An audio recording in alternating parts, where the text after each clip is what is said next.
Вы когда-нибудь наблюдали любовь к человеку, который казался слабым, но со временем вы осознали, что он истощает вашу массу?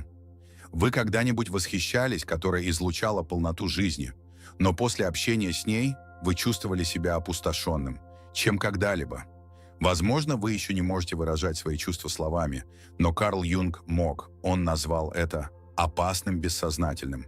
Это состояние, когда внешне женщина сияет, но внутри нее таится древняя пустота. И именно об этом пойдет речь сегодня. Данное видео не является осуждением или демонстрацией поверхностности. Оно посвящено выживанию, эмоциональному и духовному прозрению, а также истинной любви к себе. Потому что, по правде говоря, существуют женщины, которые разрушают не злому умыслу, а потому что не осознают себя. Они настолько отдалились от своей души, что существуют лишь как отражение окружающего мира. И если вы слишком наивны, чтобы не обращать внимания на эти признаки, вы можете воспользоваться ими. Но если вы достаточно смели, чтобы взглянуть на это с мужеством, это видео может сохранить ваш внутренний мир, ваши отношения и, возможно, даже вашу жизнь. Независимо от вашего пола, то, что мы здесь обсуждаем, не зависит от страны. Речь идет о бессознательном женском начале, которое присутствует в каждом из нас и которое, будучи искаженным, становится разрушительной, невидимой и неумолимой силой. Поэтому сделайте глубокую поддержку. Сегодня мы создаемся в излучении легкой души вместе с Карлом Юнгом и древними мудрецами, которые знали об этом задолго до нас. И вначале с обещанием: если вы будете слушать с открытым сердцем, вы сможете увидеть то, что раньше было невидимым. Вы поймете, почему некоторые люди причиняют боль без видимой причины. Вы, наконец, смогли сказать то, что чувствовали, но не могли объяснить. И это знание может изменить все. Существовала старинная пословица, загадочная, почти шепчущаяся в пыльных коридорах Древней Александрии. Глупец никогда не учится. Умный учится на своих ошибках, мудрый учится на ошибках других. Но что, если я скажу вам, что есть люди, которые вообще ничему не учатся? Ни на своих ошибках, ни на страданиях, ни на самой жестокой повторяющейся боли? Юнг это видел, и сегодня мы увидим это вместе с ним. Эти люди не просто игнорируют знаки жизни, они бросают им вызов. Они продолжают смеяться, падая. И среди этой группы есть особый тип женщин, только женщины, которые не имеют злых намерений, но сами того не осознают. Не существует в себе настолько глубокого, настолько укоренившегося образца глупости, что становятся опасными. Опасными для других и еще более опасными для себя. Карл Юнг говорил о глупости не как о недостатке интеллекта. Он говорил о глупости, как об отключении души, как о бессознательности, которая делает нас марионетками сил, о существовании которых мы даже не подозреваем.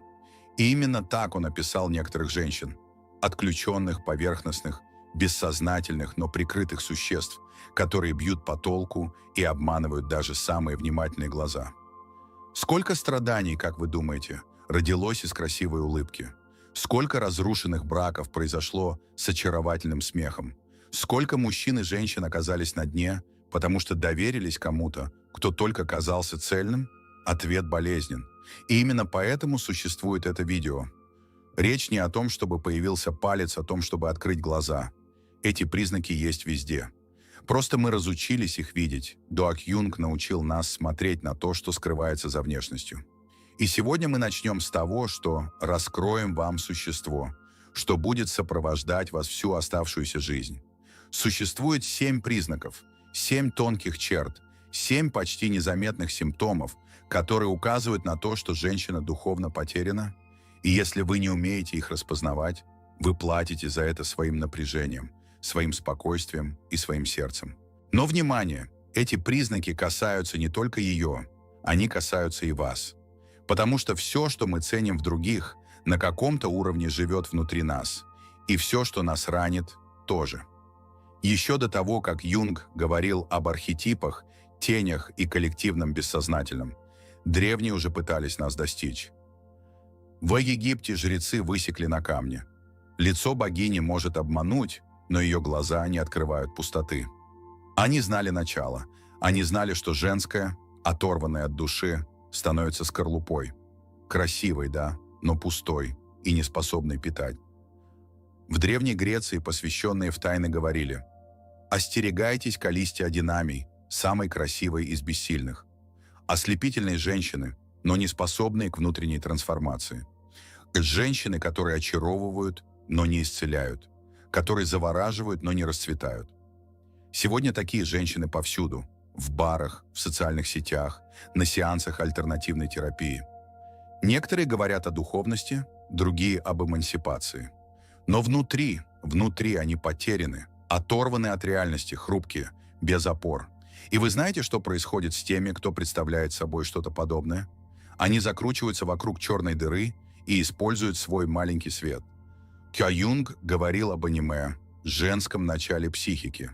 Когда оно ранено, разрушено или находится в бессознательном состоянии, оно проявляется в виде драмы, его нестабильности, тонких манипуляций, недостатка, замаскированного под страстью, соблазна без правды.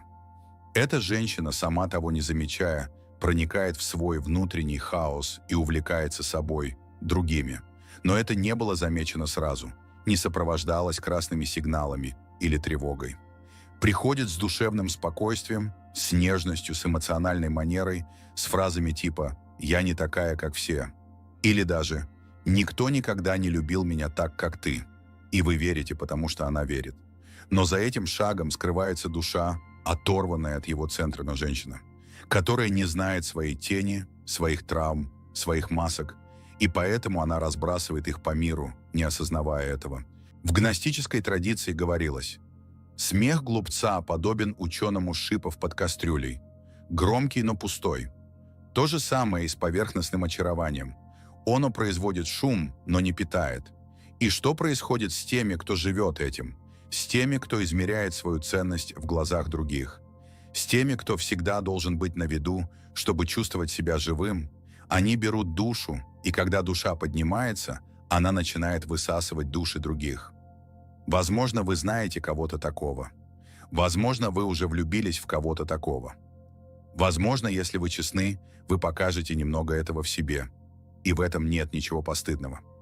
Это урок, потому что реальная опасность не в том, чтобы встретить такую женщину. Она в том, чтобы не узнать ее. Она в том, чтобы не узнать этот узор у себя. Поэтому я приглашаю вас продолжить. Продолжите со мной это путешествие в 7 стран, открытое Юнгом и повторенными мистиками всего мира.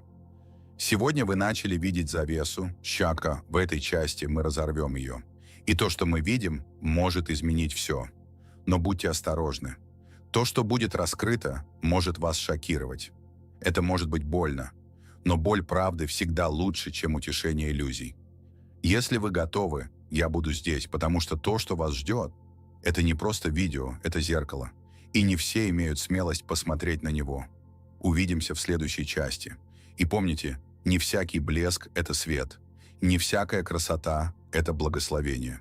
И не твоя женщина такая, какой кажется. Он оказалась уверенной в себе. Не так ли? Всегда окруженные люди, всегда с чем-то сказать, с улыбкой на лице и нужным словом на кончике языка. Вы смотрели на нее и задумывались. Как возможно, что кто-то может вести настолько полноценную жизнь? Но стоит только начать тишине. В тот момент, когда голоса затихли, аплодисменты прекратились, прожекторы повернулись в другую сторону, и что-то изменилось. Глаза теряли блеск, руки становились беспокойными, тело давало то, что рот не осмеливался сказать. Она не умела быть одной. И здесь мы начинаем первые из 3 заболеваний, болезненных и часто отключаемых признаков. Не потому, что они заметили, а потому, что стали слишком нормальными. Первый признак – женщина, которая не выносит собственного общества. Мы живем в эпоху, когда тишина была названа симптомом. Одиночество стало болезнью, пребыванием наедине с собой, почти эмоциональным скандалом. Но Юнг сказал бы другое. Он сказал бы, что тот, кто не научился быть с самим собой, никогда не научится быть по-настоящему с другим, потому что другой, любой другой, лишь становится анестезией для пустоты. Эта женщина не хочет вас. Она хочет облегчения, которое вы ей предлагаете. Она не любит, она цепляется. И когда вы пытаетесь немного отдалиться, вздохнуть, она вас душит. Когда вы предлагаете пространство, она отвечает драмой, потому что для нее тишина – это угроза, Отсутствие, эта брошенность и одиночество, которое могло бы быть храмом, становится пыткой. Подумайте, сколько людей вы знаете, которые так себя ведут. Возможно, даже вы сами. Это неприятное ощущение, когда вам нужен мобильный телефон, музыка, разговор, отвлечение. Когда вы не можете лечь спать вечером и просто слушать биение своего сердца. Когда вы не можете сидеть один в парке, не чувствуя, что время ожидания. Когда вы не можете спокойно пообедать, не чувствуя, чего-то не хватает. Но чего не хватает, это не кто-то, это вы сами. И женщины, которые не присутствуют в себе этой пустоты, не осознают, какой риск они представляют, потому что они невольно притягивают партнеров, чтобы заполнить эту пустоту. А когда я не могу этого сделать, их обвиняют, наказывают, заменяют женщина, которая не несет одиночества, живет в постоянной зоне с тишиной. А там, где тишина, враг, душа никогда не расцветает. В древних тантрических текстах говорилось, что неразвитая женственность бежит от медитации, как поднимается от тьмы, потому что она ведет, даже не осознавая этого, мысли, что там, в темноте, живет правда, которую она хочет не видеть. И часто эта правда заключалась в следующем. Она не знает, кто она такая. Второй признак – женщина, которая меняется как ветер. Сегодня она страстно продвигает идею. Завтра она с такой же упорностью отрекается от нее. Она любит то, что любит ее подруга. Она ненавидит то, что ненавидит группу. Она меняет мнение, одежду, веру, мечты в зависимости от популярности, моды, новостей в социальных сетях. И делая это с такой убежденностью, что вы даже начинаете сомневаться. Не вы ли заблудились? Но обратите внимание, у нее нет центра. Она как лист, непереносимая форма. Юнг назвал бы это отсутствием индивидуальности. Эта женщина не стала той, кто она есть. Она просто ответила на то, что мир бросил ей. Она сформировалась, чтобы угодить, чтобы быть принятой, чтобы вписаться. И чем больше она сформировалась, тем больше выгодная форма. Чем больше она адаптируется, тем больше аннулирует себя. Что происходит, когда вы вступаете в отношения с таким человеком? Вы никогда не знаете, кто он на самом деле. Вы никогда не знаете, обсуждаете ли вы с ней или с отражением чего-то, что она вчера увидела в Инстаграм. Вы никогда не знаете, действительно ли она верит в то, что говорит, или просто повторяет то, что услышала. И это изматывает. Вы пытаетесь установить связь, но нет выхода. Вы пытаетесь что-то сказать, но каждый день она другая. Вы пытаетесь довериться, но нет последовательности. И это не из зла, это из-за корней. Женщина, которая меняется как ветер, неплоха. Она оторвана от своего центра. В даосской традиции это называется женщина без дао, то есть без своего внутреннего закона, без компаса, без оси. И когда вы пытаетесь опереться на кого-то без оси, вы оба падаете, потому что вы ожидаете твердости, а она – песок. Вы ожидаете присутствия, а она – туман. Третий признак – женщина, которая презирает глубокие знания. А она говорит: слишком много думают только препятствия. Или все эти вещи из философии, психологии, духовности не для меня. Она смеется, когда вы делитесь чем-то, что прочитали. Она зевает, когда разговор углубляется. Она уходит, когда разговор затрагивает душу. Она хочет жить, наслаждаться, чувствовать, но не хочет, и тем более меняться. Для понимания требуются паузы, изменения требуют боли. А ее школа бежала от боли любой ценой. Поэтому она живет на поверхности. Джан – красивая, веселая, легкая, но поверхностная. Только поверхностная, что при малейшем конфликте тонет. Только поверхностная, что не может поддерживать искренний разговор о себе. Только поверхность, которая превращает все в шутку, даже то, что свято. И вы это думали. Вы пытаетесь узнать о том, что вас волнует, а она меняет тему. Вы делитесь своей болью, а она говорит: вы слишком много думаете. Вы цитируете Юнгу, а она отвечает: этот парень только все усложняет. Но правда в том, что она не хочет усложнять, потому что для усложнения требуется погружение, а те, кто боятся собственной дна, предпочитают не смотреть. В книге Экклезиаста есть фраза, которая сильно резонирует здесь.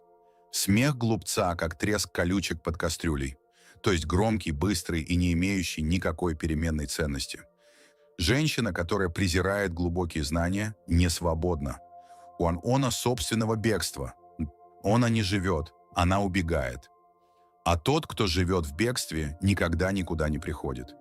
Теперь, если вы дошли до этого места с открытым сердцем, вероятно, вы подумаете, что это какое-то неудобство. Возможно, вы вспомнили кого-то, возможно, вы узнали себя в некоторых отрывках, и это нормально. Это не для того, чтобы обвинять вас. Это для того, чтобы пробудить вас. Правда в том, что все мы когда-то убегали от тишины, меняли свое мнение из-за страха, избегали силы, чтобы не классифицироваться с болью. И именно поэтому знакомство с Юнгом – это не интеллектуальная роскошь, это эмоциональная необходимость. Именно поэтому просит душа о чем-то, что поможет нам смело заглянуть в себя с направлением, с методом. Именно с этим в разуме мы создаем электронную книгу «Метод Юнга». 5 минут в день для внутреннего освещения и ясности ума. Не как волшебное решение, но как мост. Простая, короткая, но мощная практика, которая помогает вам каждый день воссоединяться со своей сущностью и постепенно разрушать самые шаблоны, о которых так предупреждал Юнг. Ссылка для скачивания находится в закрепленном комментарии к этому видео. Если что-то в вас подсказывает, что пора меняться, начните с этого, потому что мир вокруг будет продолжать требовать масок. Но только когда вы решите снять их, даже на 5 минут в день, ваша душа снова начнет дыхание. Вы когда-нибудь встречали человека, который казался неспособным ошибаться? Кого-то, кто всегда ставил себя в жертву, просветленного, развитого? Женщина, которая, даже будучи вовлеченной в явные конфликты, с убежденностью заявила: «Я бы никогда так не поступила». Но вы наблюдали за ее издалеком и видели, что она поступила именно так. Она делала именно то, что отрицала, только не осознавала этого или, что еще хуже, не признавала. И здесь мы подходим к 4-му признаку. Возможно, опасаемся серьезному из всех и незаметному для того, кто его носит. Женщина, которая не знает своей тени. Карл Юнг посвятил всю свою жизнь бессознательному изучению, но больше всего его увлекало и одновременно пугало то, что он называл тенью. Непрожитая сторона, отрицательная сторона. То, чем мы являемся, но не хотим признавать. То, что мы проецируемся на других, чтобы не признавать в себе. Эта женщина, та, которая не знает своей тени, является олицетворением отрицания. Она искренне верит, что она хороша, что она справедлива, что она всегда права, но внутри нее накапливаются гнев, зависть, манипуляции, ревность, гордость. Все тщательно скрыто за сладкими фразами, благими намерениями и готовыми речами. Сколько раз вы видели, как это происходит в коллегах? Проповедник проявляет сочувствие, но говорит плохо о своих подругах за их спиной. В женщине, которая называет себя духовной, но эмоционально и сильна окружающим. В партнерстве она называет себя справедливой, но искажает все, чтобы выиграть продолжение споров. Это тень в действии. Да, ее невозможно не почувствовать. Она проникает в окружающую среду. Вы начинаете задаваться вопросами, сомневаться в себе, чувствовать, что сходите с ума, даже когда в профессиональной душе вы знаете, что что-то не так. И что самое страшное, она не лжет. Она верит в то, что говорит. Неосознанность сама тьмы делает ее слепой к тому вреду, который она причиняет. Вы когда-нибудь испытывали что-то подобное? Поделитесь своим опытом в комментариях ниже. Не радиоцифра, а для того, чтобы больше людей знали, что они не одиноки. Это наше пространство, и все искренние явления помогают тем, кто еще не набрался смелости высказаться. А теперь подумай со мной, что происходит с человеком, который никогда не смотрит на свою тень. Он становится ее заложником, потому что то, что не интегрировано, проецируется. Он начинает видеть зло в других, винить мир, создавая злодеев. И каждое ее отношение становится невидимым полем борьбы, где другие в конечном итоге платят за монстров, которых она не хотела признать в себе. Но как объяснить такое поведение? Оно не возвращается из ниоткуда. В большинстве случаев это результат детства, когда были лучшие условия для любви, где ошибки наказываются отчуждением, где чувства подавляются, чтобы сохранить имидж. Затем эта девочка выросла и стала женщиной, но женщина, застрявшая в образе святой, даже когда внутренний шум уже заметил ее. И именно в этот момент рана становится заразной, потому что она начинает вступать в отношения, создавать связи, любить, но никогда не меняет себя настоящего. И не осознавая этого, она требует, чтобы другой тоже скрыл свою темную сторону. Отношения производятся в театре. Полный масок, тонких игр, тонких манипуляций снаружи все прекрасно. Но внутри что-то гнило, и вы это думали. Вы пытаетесь пытаетесь создать пространство для настоящего диалога, но она закрывается, оскорбляется, и постепенно вы понимаете, здесь нет места правде. Вы когда-нибудь это переживали? Вы когда-нибудь пытались полюбить человека, который считал себя слишком чистым, чтобы увидеть свою сущность? Расскажите об этом в комментариях, как можно подробнее, потому что иногда пишут. Это самый выдающийся способ отстраниться от того, что застряло в душе годами. И здесь начинается интрига, потому что вы думаете, что это дно. Но есть еще кое-что. Есть еще пятый признак. Тот, кто маскируется под красоту, но скрывает тюрьму. Женщина, которая оценивает себя только по телу. Возможно, этот признак является самым распространенным в мире, в котором мы живем. Но не заблуждайтесь. Чистота не делает его менее трагичным. Напротив, лишь делает его более незаметным. Он смотрит в зеркало и ищет недостатки, публикует фотографии и ждет комплиментов. Каждый лайк – это доза. Каждый взгляд на желание – это вздох. Она живет реакцией других, потому что сама не может поддерживать свой блеск. Это не тщеславие, это отчаяние. Ощущение, что если тело подведет, она исчезнет, потому что ее уроки жестокости, что ее главное оружие, ее главный дар, ее внутренняя ценность – это будет желанной. И что происходит с этой женщиной, когда молодость начинает уходить, когда тело меняется, когда взгляды становятся менее внимательными? Паника, депрессия, отчаянная попытка восстановить силу, которая никогда не была настоящей. Об этом говорил Карл Юнг, обращаясь к архетипу забытой богини Та, которая перестала быть сущностью и стала видимостью Та, которая отказалась от души, чтобы жить таким образом. Образ всегда хрупок. Вы знаете кого-то такого? Кого-то, кто в земной душе не знает, кто он, кроме своей внешности? Кто-то, кто боится того, что с ним станет, когда красота уйдет. Такая пустота, даже открытая за самым дорогим макияжем, не заглушается комплиментами. Она одна продолжает кричать. Но когда выключает свет, когда никто не видит, и тогда появляется шестой признак, возможно, самый коварный, женщина, которая не верна даже себе. Она говорит о верности, честности, уважении, но при первой же возможности она дает свои слова. Она обещает себе, что больше не будет соглашаться на крохи и вернется, когда получит внимание. Она говорит, что изменения, и на следующий день сама себе мешаю. Она заявляет о своих ценностях и выступает за любое внешнее одобрение. Такая женщина обманывает не только других, она обманывает себя все время, а вы, стоя рядом с ней, думали, что ходите по кругу. Она клянется вам в вечной любви и исчезает, обвиняет вас в том, что вы ее бросили, и в тот же вечер флиртует с другим, требует от вас стабильности, но сама меняет направление каждую неделю. Нет безопасного гавани с тем, кто не гавань даже для себя. Нет доверия там, где есть технологии предательства. И самое трагичное, что она это знает. Глубоко внутри она знает, но не знает, как остановиться. Чтобы остановиться, нужно вернуться к началу, посмотреть на девочку, которая научилась быть разной, чтобы угодить, которая научилась лгать себе как единственному способу быть принятым. И это больно.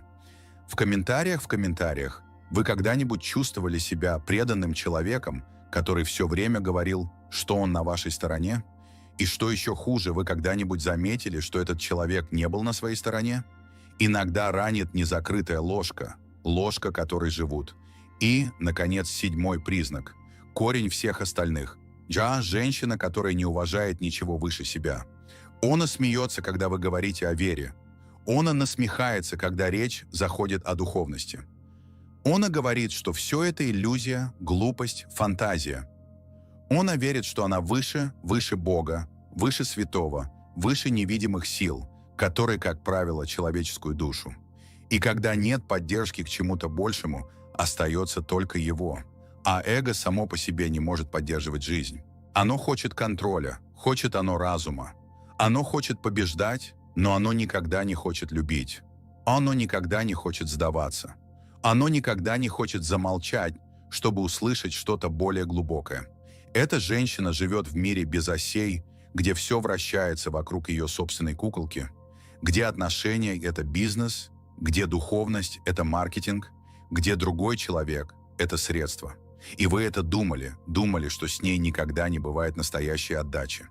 Все имеет предел, все условно, все одноразово. Эта женщина может быть умной, харизматичной, успешной, но она духовно мертва, потому что перерезала нить, связавшую ее с небом. И без этого нити тело может ходить, но душа ползет. Вы можете представить, что значит любить кого-то такого? Более того, были ли вы когда-нибудь таким человеком? Не вините себя, не прячьтесь, комментируйте, делитесь.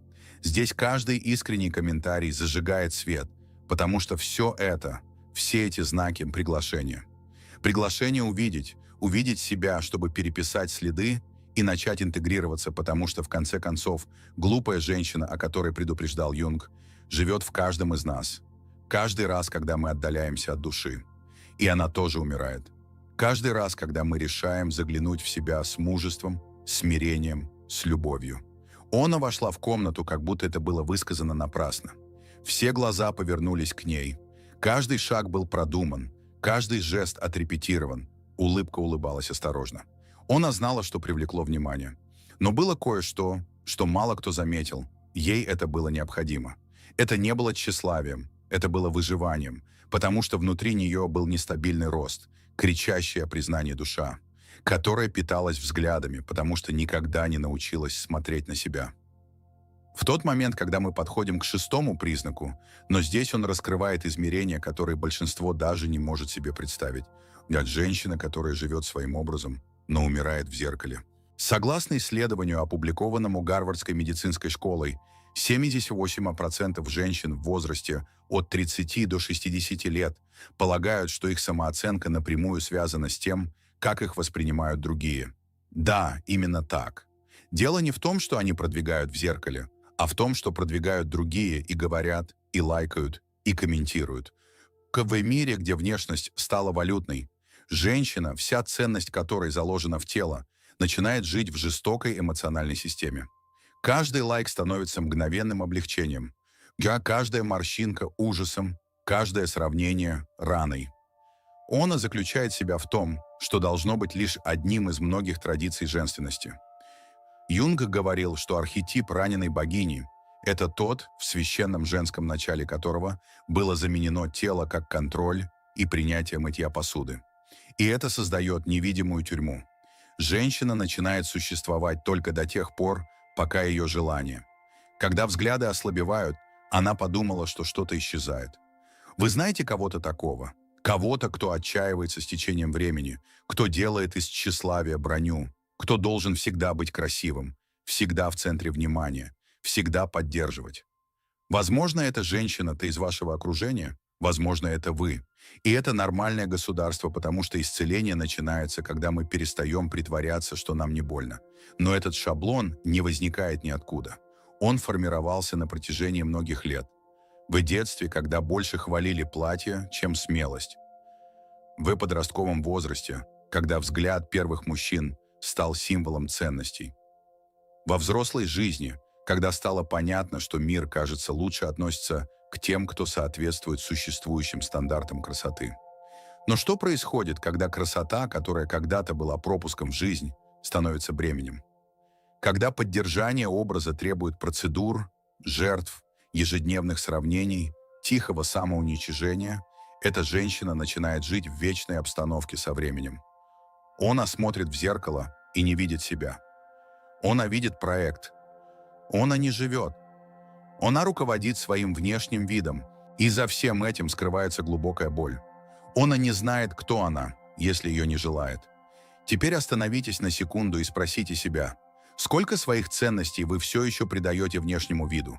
А если завтра никто больше не будет вас хвалить, вы все еще будете чувствовать себя цельной? Эти вопросы нелегкие, но они нужны, и тот, кто осмеливается на них ответить, уже начинает выбираться из ловушки.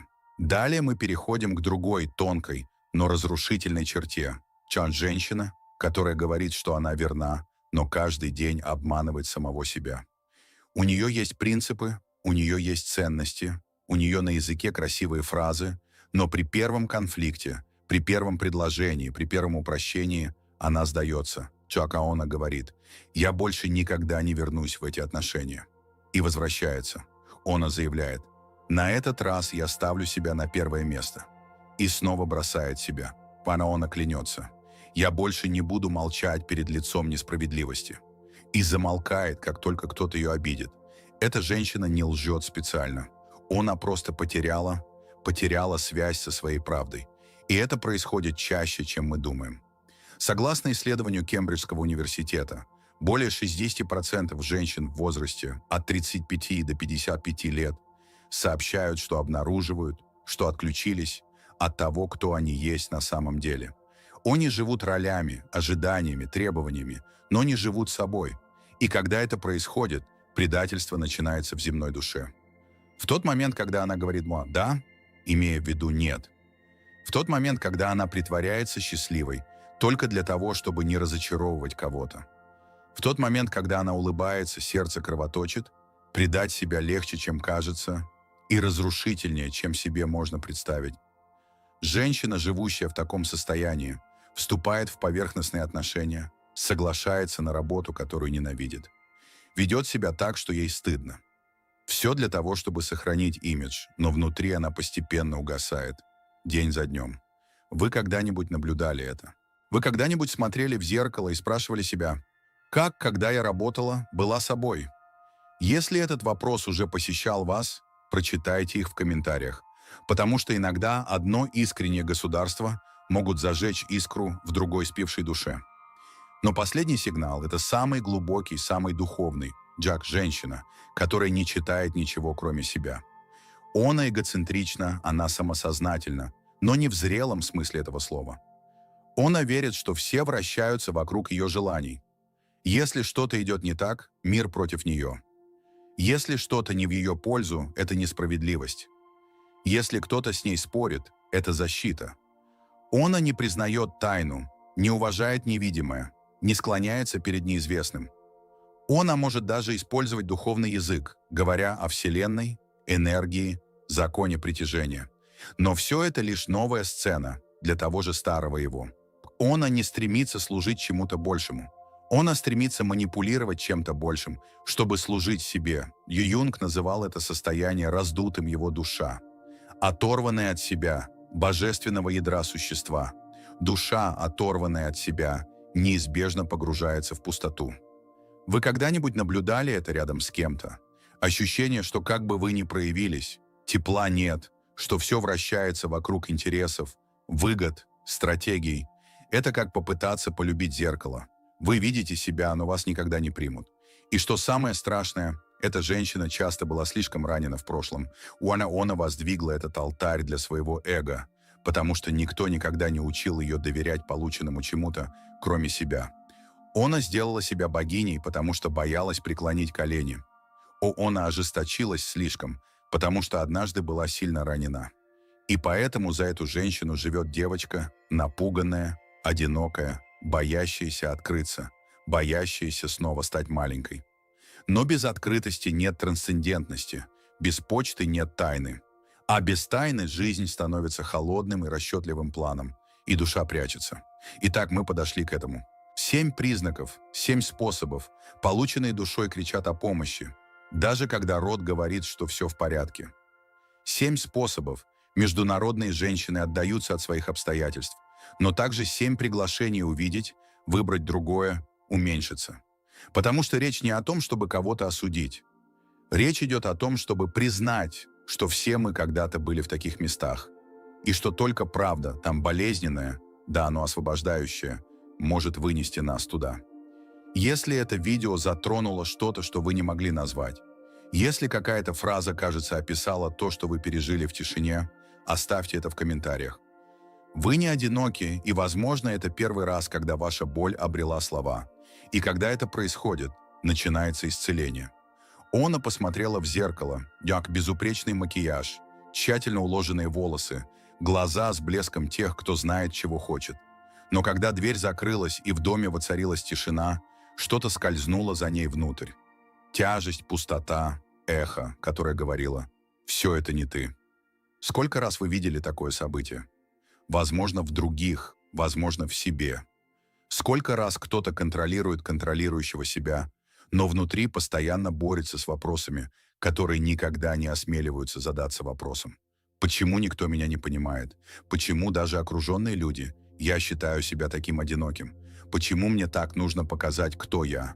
Это потому, что все это, все 7 признаков, которые мы создали до сих пор, указывают на одну единственную причину – отрыв от души.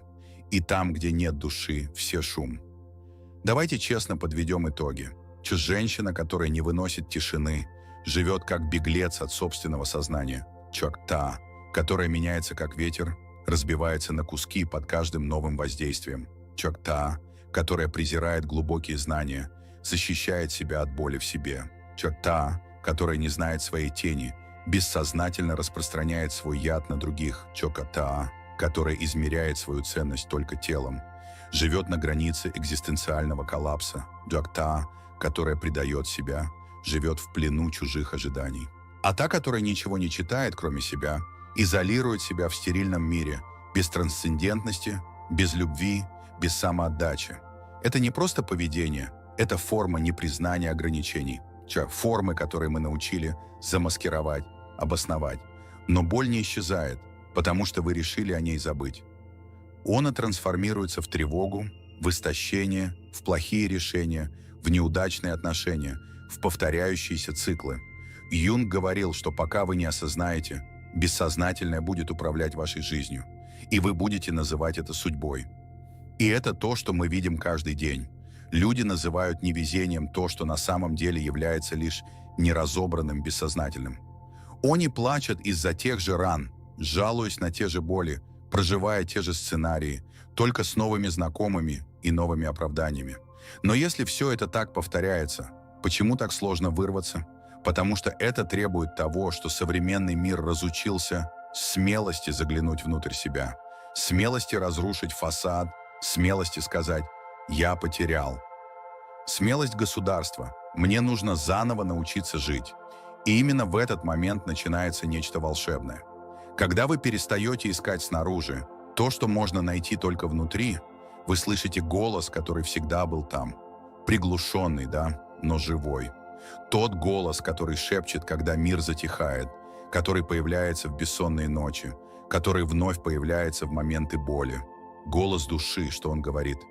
Вернись к себе, вернись к тому, что просто, к тому, что честно, к тому, что больно, да, но освобождается. И это возвращение не взрывоопасно, это процесс. Это не происходит каким-либо ученым. Это происходит с помощью небольших, но одних выборов. Например, когда вы решите, что не будет сразу, сначала подумайте. Когда вы понимаете, что смотрите, обратите внимание и решаете искать тишины. Когда вы думаете, что хотите угодить, и сначала задаетесь вопросом, не обижает ли это вас, когда вы смотрите на старую рану и решаете не винить ее, а принять. Это жесты незаметные, но глубокие. Именно эти жесты начинают разрушать шаблоны, описанные Карлом Юнгом. Шаблоны, которые когда-то были осознанными, могут быть преобразованы, потому что все, что ясно видно, усиливает вашу власть. А что самое прекрасное, то, что делая это, вы не становитесь другим человеком. Вы возвращаетесь к тому, кем всегда были. За женщиной, которая манипулирует, стоит женщина, которая просто хотела быть любимой. За женщиной, которая кричит, стоит женщина, которую никогда не слышали. За женщиной, которая скрывается за внешностью, стоит женщина, которая забыла, что она достаточна. Если вы дошли до этого места, то это не случайно, потому что часть вас, осознанно или нет, готова перестать просто выживать. Вы готовы жить по-настоящему, с присутствием, с душой. Вам не нужно быть идеальным. Вам сейчас не все нужно понимать. Вам нужно только начать. И для этого я хочу предложить вам кое-что прямое. Оставьте комментарий с одной фразой, описывающей женщину, которую вы были до сегодняшнего дня. Даже если эта фраза болезненна, пишите без фильтров, без страха осуждения, без необходимости выглядеть хорошо. Только правда. Потому что тот, кто имеет смелость назвать свою тень, уже начал превращать ее в свет. И если это видео пробудило в вас что-то, что вы не хотите распустить, знайте, что путь не заканчивается здесь. В этой части мы раскроем пошаговую, практическую и глубокую методику, как применять все это в своем представлении жизни с помощью мыслей, размышлений и духовных практик, которые помогают вам восстановить внутреннюю ось и излечить эти 7 паттернов с корнем. Пришло время двигаться вперед, и вы не будете одиноки. Увидимся там. Вы дошли до этого момента, и это говорит о вас гораздо больше, чем любые слова. Потому что те, кто доходит до конца такого погружения, делают это не из любопытства. Он делает это, потому что обнаруживает, он делает это, потому что где-то в глубокой душе он узнал названные раны. Он делает это, потому что он готов. Но теперь наступает самая сложная и самая красивая часть, превращенная в видимое действие. Потому что знать не значит измениться, и признание не значит исцелиться. Настоящее исцеление начинается, когда содержание превращается в практику, когда размышления становятся решениями, когда больна обретает направление. Сегодня вы услышали о 7 признаках, о которых Юнг и многие другие духовные учителя предупреждали на протяжении всей истории. 7 корней женской души или внутреннего женского начала, раненой, бессознательной и часто опасной. Но эти признаки не просто приглашение к переменам, приглашение начать все сначала. И поэтому сейчас я хочу предложить вам план. Простой, но глубокий, практичный, но преобразующий путь, благодаря которому вы сможете начать выходить из цикла и, наконец-то, войти в свою сущность. Первый. Тишина как портал. Первая практика для многих болезненных пациентов, но она самая освобождающая. Научитесь молчать 5 минут в день. Без присутствия телефона, без музыки, без внешних факторов. Только вы и вы сами. По возможности сядьте прямой спиной, закройте глаза, дышите медленно. Не ждите больших откровений. Просто наблюдайте, ощутите дискомфорт, уважение, страх. Осознайте, как ваш ум пытается бежать в прошлое, в будущее, куда угодно, только не в настоящее. Это периодически повторяется регулярно, начинает прокладывать тропинку в лесу хаоса, потому что там, где тишина, там слышит, а там, где слышит, душа начинает шептать.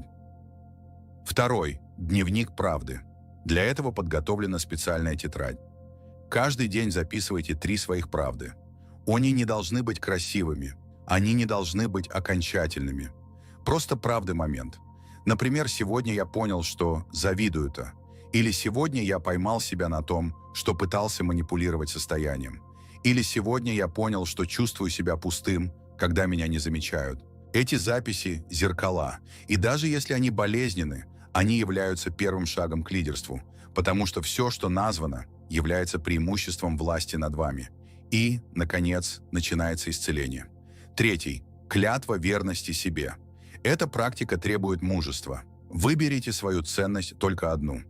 Это может быть честность, аутентичность, смелость, забота о себе. И в течение целой недели живите так, как будто представляете эту ценность вашего храма. Каждый раз, когда возникает ситуация, останавливает вас от этого, останавливаетесь, выводите и выбираете быть верной, даже если это ведет к ссоре, даже если это вызывает дискомфорт, даже если это разочаровывает кого-то. Верность себе – это основа любого реального преобразования. И только когда вы перестаете предавать себя, мир начинает вас уважать. Четвертый. Ритуал тела с душой. Женщина, которая живет внешностью, забывает, что тело – это храм, а не витрина. Поэтому выбирайте физическую активность, которой вы будете заниматься не ради эстетики, а ради связи с собой. Это может быть тихая прогулка на рассвете, свободный танец в гостиной. Примите душ с осознанием и благодарностью. Важно воссоединить тело с душой. Перестаньте использовать его как щит и начните жить в нем, как в доме. Пятый. Ежедневный акт поклонения. Выберите что-то большее, чем вы сами. Это может быть Бог, Вселенная, жизнь, тайна, природа, любовь.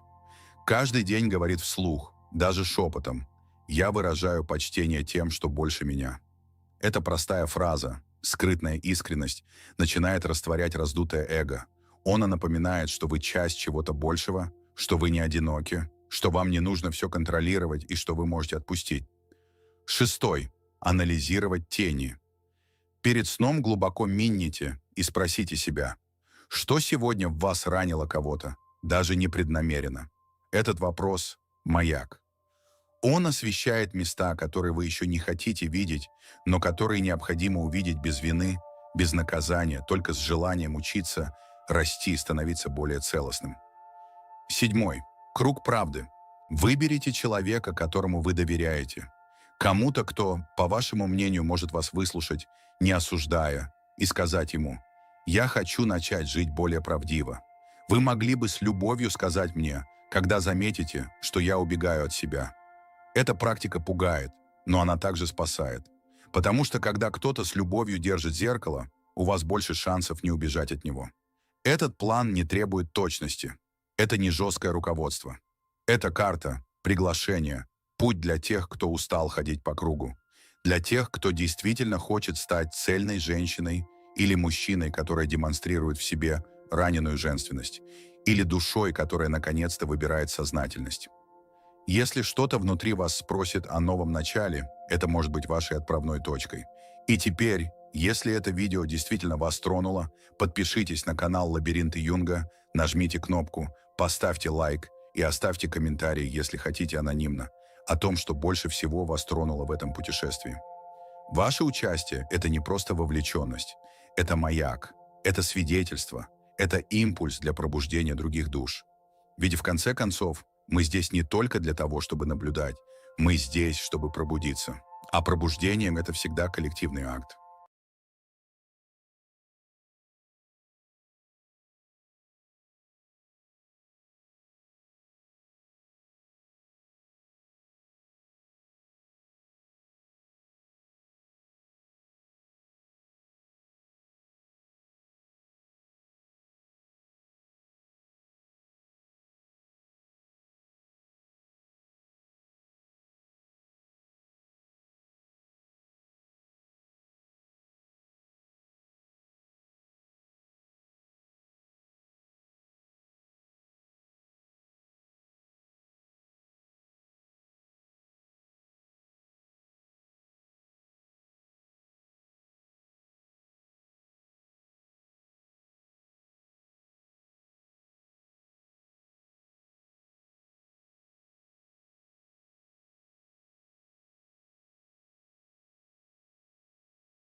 required effort now feels effortless.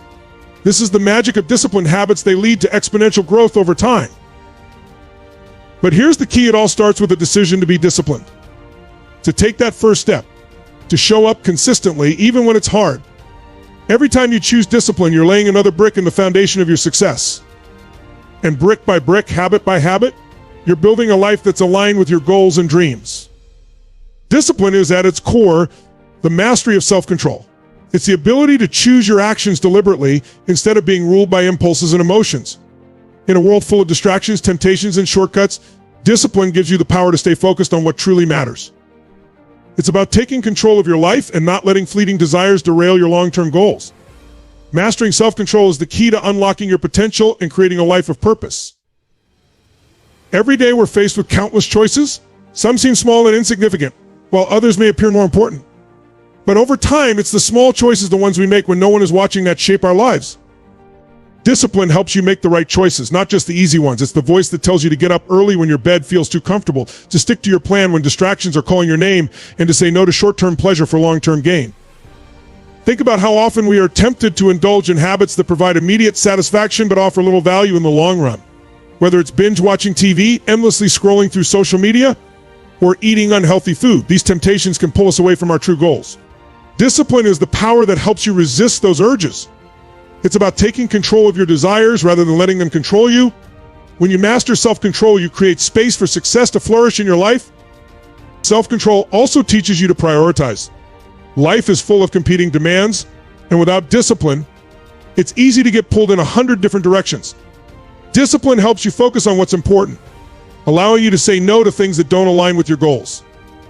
This clarity leads to greater productivity and a sense of purpose because you're no longer wasting time on activities that don't move you closer to where you want to be. At the heart of discipline is the ability to delay gratification. It's the recognition that lasting success requires patience and persistence. While it's tempting to seek quick wins or instant pleasure, real achievement often takes time. Discipline allows you to put in the hard work today, knowing that the rewards will come later. This mindset shift from seeking immediate results to embracing the process is a game changer in the pursuit of greatness. Mastering self-control also builds your confidence. Every time you choose discipline, you prove to yourself that you're capable of more than you thought. You gain trust in your ability to follow through, to resist distractions, and to stay on course. This growing confidence fuels even greater discipline, creating a positive cycle of self-mastery and success. In a world that craves instant gratification, discipline is the secret weapon that helps you prioritize long-term vision over short-term comfort. It's easy to get caught up in the moment, seeking immediate pleasures or quick wins. But success, in its truest form, doesn't happen overnight. It's the result of sustained effort, consistent choices, and a relentless focus on the bigger picture. Discipline teaches us that the most valuable rewards come not from giving in to the easy path, but from investing in the journey toward lasting fulfillment. Discipline is what allows you to see beyond the present moment. It enables you to resist the allure of temporary comfort and focus on what truly matters in the long run. It's about making sacrifices today for a better tomorrow. Whether it's resisting the urge to procrastinate, choosing to work out when you'd rather relax, or saving money instead of spending it, discipline reminds you that the greatest victories are won over time through patience and persistence. Success requires the ability to delay gratification. This means choosing the hard road now, knowing that the rewards will come later. It's about understanding that the pleasure you get from a momentary indulgence pales in comparison to the satisfaction of achieving your goals. Discipline is the tool that keeps you on course, reminding you that the discomfort of today is temporary, but the rewards of staying committed will last a lifetime. When you embrace discipline, you become less reactive to the whims of the moment and more focused on your long-term vision. It's the difference between choosing a fleeting high and a lasting achievement. You may not see results immediately, but with discipline, you trust the process. You understand that the small disciplined actions you take each day will compound into something extraordinary over time. Success isn't a sprint, it's a marathon. And discipline is the steady pace that keeps you in the race. The key to embracing long-term vision over short-term comfort is shifting your mindset. Instead of focusing on what you can gain right now, you focus on who you're becoming through your discipline. Each act of self-control, each decision to prioritize your future, is a step toward becoming the person capable of achieving your dreams. Discipline transforms you from someone who chases quick wins to someone who is building something meaningful. There will always be moments when taking the easy way out seems appealing, but discipline helps you remember why you started in the first place. It reconnects you to your purpose and keeps you grounded in your commitment. Every time you choose to push through the discomfort, to stay the course when others might quit, you're reinforcing your dedication to your long-term vision. And with that dedication comes the confidence that no matter how long it takes, you will achieve what you set out to do. At first glance, discipline and freedom may seem like opposites. After all, discipline requires rules, structure, and sometimes even restrictions, while freedom suggests the absence of limitations. But in reality, discipline is the very thing that creates true freedom. It's the foundation that allows you to take control of your life, achieve your goals, and live on your own terms. Without discipline, freedom is just a fantasy and illusion that crumbles under the weight of chaos and indecision. Discipline gives you the power to set boundaries for yourself and stick to them. It might feel restrictive at first, but over time, you'll realize that these self-imposed limits actually free you from distractions and wasted time. When you have discipline, you don't get lost in a sea of endless choices. You know what needs to be done, and you do it. This clarity brings a sense of calm and control, allowing you to focus on what truly matters without being overwhelmed by unnecessary options. One of the greatest freedoms that discipline provides is the freedom from procrastination. We all know how stressful it feels to put things off until the last minute, scrambling to finish tasks that could have been done days or weeks ago. Discipline eliminates that anxiety by pushing you to take action consistently. It creates a sense of momentum. So instead of being weighed down by a mountain of unfinished work, you experience the freedom of progress, knowing that you are moving forward every day. Discipline also frees you from the regrets that come from not living up to your potential. Imagine looking back on your life and realizing that you could have achieved more, done more, or been more if only you had been disciplined. That's a regret no one wants to carry. By practicing discipline today, you free yourself from future what-ifs. You give yourself the peace of knowing that you did everything in your power to live a life of purpose and accomplishment. There's also a financial freedom that comes from discipline. When you learn to control your spending, save consistently, and make wise investments, you build a life of financial security. While it might mean saying no to impulse purchases or luxuries in the moment, discipline creates long-term financial freedom. It frees you from debt, financial stress, and the fear of not having enough. With discipline, you gain control over your money instead of your money controlling you. Health is another area where discipline breeds freedom. By practicing discipline in your diet, exercise, and lifestyle choices, you gain the freedom to live a healthier, more energetic life. The disciplined choices you make today, choosing to eat well, to move your body, to rest, will pay off in the long run. You'll have the freedom to enjoy life to its fullest without being limited by preventable health issues or lack of energy. Discipline ensures that your body serves you well for the long journey ahead. Discipline, like any skill, is not something you're born with, it's something you build. It's just like a muscle. The more you work at it, the stronger it becomes. The beauty of discipline is that it doesn't rely on natural talent or luck. Anyone can cultivate it with consistent effort. Just as you strengthen your body through regular exercise, you can strengthen your willpower and self-control through daily acts of discipline. When you first start exercising a muscle, the process can feel uncomfortable and even painful. But with time and persistence, that muscle grows stronger. The same applies to discipline. At the beginning, doing the hard things, getting up early, sticking to your routine, or resisting distractions can feel like a struggle. But the more you push yourself to stay disciplined, the easier it becomes. The actions that once required intense focus and effort will gradually become second nature. Small victories are the foundation of building your discipline. Every time you choose to be disciplined in a small way, whether it's completing a task on time, making a healthier choice, or sticking to a daily habit, you're adding a rep to your mental muscle. These small, daily acts of discipline compound over time. They lead to greater self-control, better habits, and ultimately greater success. The key is consistency. Discipline thrives on repetition. The more you train your discipline muscle, the more it spills over into every aspect of your life. Discipline isn't just about one area, it's about your entire mindset. When you practice discipline with your fitness, for example, you'll find that it strengthens your work ethic, your financial habits, and even your relationships. Discipline is contagious. The more you apply it in one area, the more it positively impacts other areas of your life. Training discipline also means accepting the discomfort that comes with growth. Just like in physical training, there will be moments of strain, moments when you want to quit. But remember, that discomfort is where the real progress happens. Discipline pushes you beyond your comfort zone and into the space where real change occurs. It's in those moments of resistance that you grow the most, not just physically, but mentally and emotionally as well. But here's the best part: discipline gets easier with time. The more you practice, the more natural it feels. Over time, what once felt difficult becomes routine, and what once required effort becomes automatic. It's no longer about forcing yourself to do the hard things, it becomes a part of who you are. you start to realize that discipline isn't about restriction, it's about empowerment. It gives you the power to control your life. Instead of being controlled by impulses or circumstances down, our body serves you well for the long journey ahead. In life, we often admire people with natural talent, those who seem to excel effortlessly in their field, whether it's in sports, business, or the arts. But the truth is, talent alone is never enough. Talent might give someone a head start, but discipline is what ensures they finish the race. Discipline is the great equalizer. It doesn't matter how gifted you are if you don't have the discipline to put in the work. Time and time again, discipline beats talent when talent doesn't show up. Discipline is what separates the good from the great. You might not be the most talented person in the room, but if you have the discipline to work harder, longer, and smarter, you will outperform those who rely solely on their natural abilities. Discipline ensures that you show up every day, regardless of how you feel, and put in the effort required to grow and improve. It's about consistency, and consistency always wins in the long run. The reason discipline beats talent is simple: discipline leads to mastery. No matter how naturally talented someone may be, mastery requires repetition, practice, and constant improvement. Discipline drives you to put in the hours necessary to refine your skills and perfect your craft. Talent can help you get started, but discipline is what sustains you over the long haul. It's the fuel that powers your growth, turning potential into reality. Consider the world's greatest athletes, entrepreneurs, and artists. What sets them apart isn't just raw talent, but their unwavering commitment to disciplined practice. They don't rely on their natural abilities. Instead, they push themselves to get better every single day. They understand that talent alone won't carry them to the top. It's their discipline that keeps them improving, learning, and evolving. They embrace the grind because they know it's the only path to greatness. Discipline also helps you overcome the challenges that talent alone can't handle. Life will throw obstacles your way, and talent might not always be enough to push through.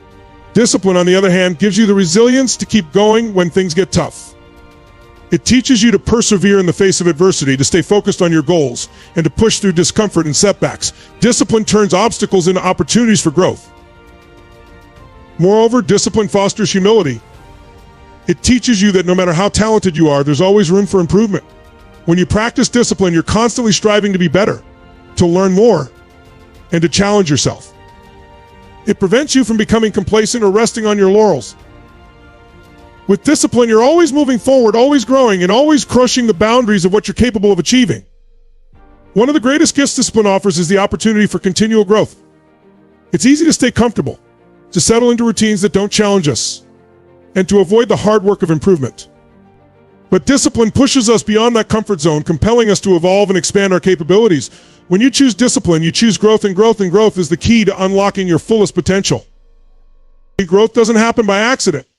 It requires intentional effort and a commitment to constant self-improvement. Discipline is the engine that drives this process.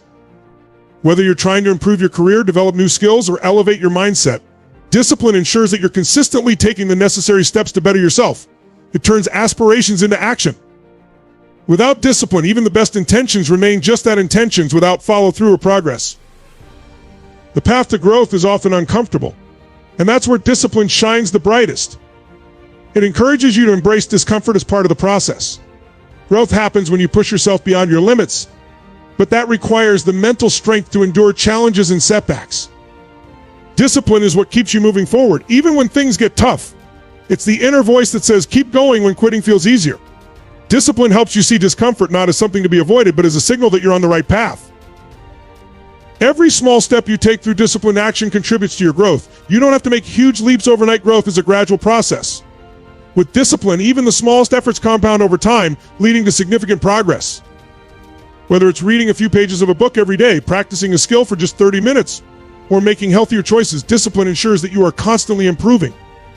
It's the accumulation of these small actions that creates long-lasting transformation. Discipline also helps you track and measure your growth. Without discipline, it's easy to lose focus, drift from your goals, or forget where you started. But when you practice discipline, you establish habits of reflection and self-assessment. You're able to look back and see how far you've come, which fuels your motivation to keep growing.